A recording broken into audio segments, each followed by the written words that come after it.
Halo sahabat Sainai TV, salam NKRI, salam Nusantara.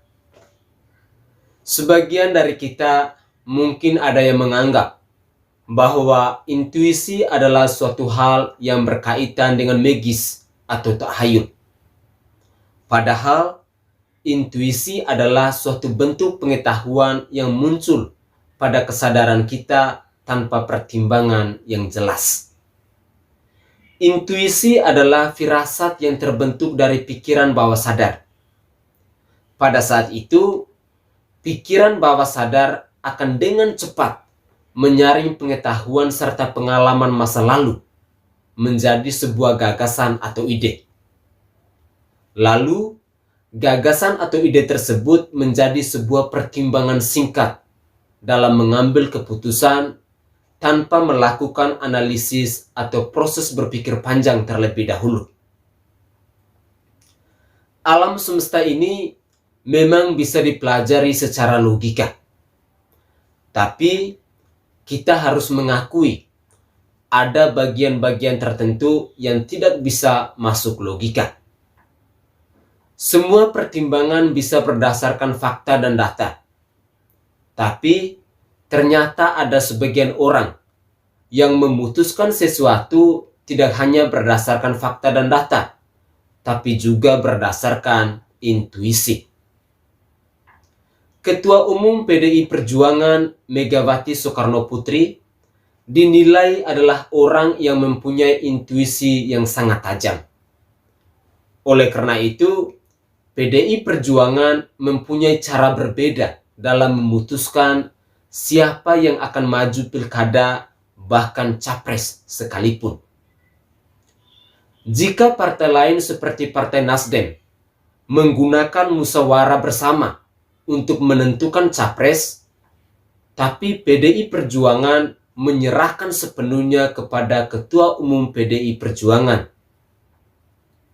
Sistem berpikir Putri Presiden RI pertama ini memang sangat unik. Berbagai dinamika politik di negeri ini sangat dipengaruhi oleh pilihan-pilihan politiknya. Sejumlah orang yang mengenalnya dari dekat mengatakan bahwa Megawati memiliki intuisi politik yang sangat tajam. Ketajaman intuisinya barangkali bisa jadi juga karena warisan genetis dari Soekarno, ayahnya. Perjalanan politik Ganjar tak lepas dari intuisi Mega yang memintanya maju di saat-saat terakhir. Waktu itu, pasangan Ganjar Pranowo dan Heru Sudjatmoko mendaftar ke Komisi Pemilihan Umum Jawa Tengah selang 4 jam sebelum pendaftaran tutup pada pukul 24.00. Intuisi Mega ini bertentangan dengan hasil survei. Survei Lingkaran Survei Kebijakan Publik atau LKSP, anak perusahaan Lingkaran Survei Indonesia yang kesohor itu, elektabilitas Ganjar hanya 8,4%, jauh di bawah calon incumbent Bibit Waluyo yang mencapai 39%. Nyatanya Megawati tidak salah. Ganjar Pranowo menang dengan perolehan suara 48,82%, mengungguli Bibit Waluyo di posisi kedua dengan perolehan suara 30,2%.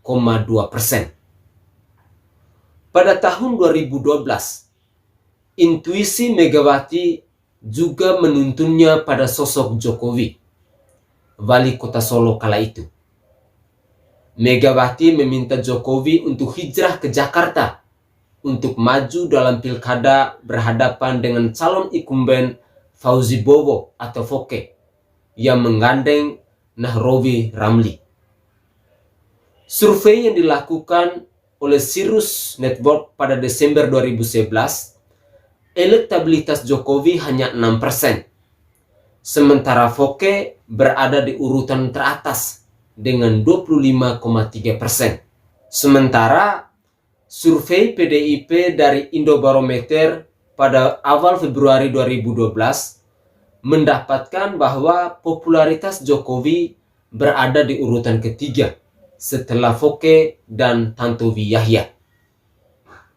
Bahkan keputusan Megawati Soekarno Putri ini memilih Jokowi sempat dipertanyakan oleh Sekjen PDIP kala itu, yaitu Cahyokumolo. Bahkan suaminya sendiri pun, almarhum Taufik Kemas, sempat memprotes.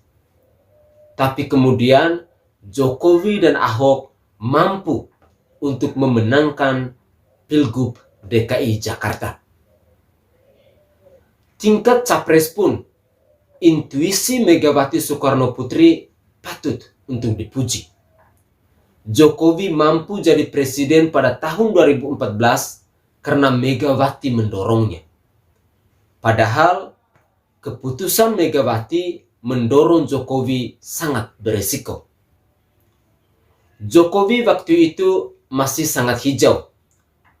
Wali Kota Solo, kota kecil 2 periode, dan Gubernur DKI Jakarta baru 2 tahun. Tapi nyatanya, Jokowi tidak membuat Megawati malu. Jokowi mampu membawa perbedaan dalam memerintah negeri ini. Ganjar Pranowo elektabilitasnya sangat tinggi. Sedangkan Puan Maharani sangat rendah. Tetapi Puan Maharani merupakan putri langsung dari sang Ketua Umum Megawati Soekarno Putri. Nah, sekarang pun intuisi Megawati patut kita nantikan untuk ketajamannya. Apakah akan memilih Puan Maharani ataukah Bapak Ganjar Pranowo? Mari kita nantikan bersama siapa yang kembali sukses untuk jadi RI 1 nanti. Salam hormat, salam NKRI. Saya Fransiskus Adrianusai, salam sehat untuk kita semua.